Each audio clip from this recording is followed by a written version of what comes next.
छिनार पुकार खाली फार फार के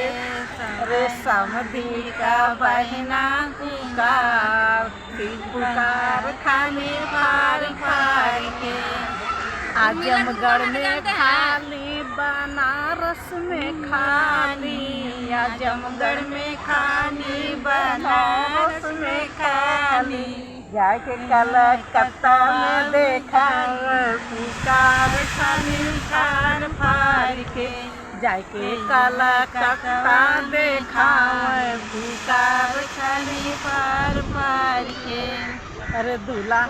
का बहिना छिनार पुकार खाली फार फार के कलकत्ता में खाली और देश में खाली कलकत्ता में खाली और देश में खाली जाली बजरिया देखा मैं पुकार खाली फार फार के बरती हमन के जल्दी देखा पुकार खानी फार फार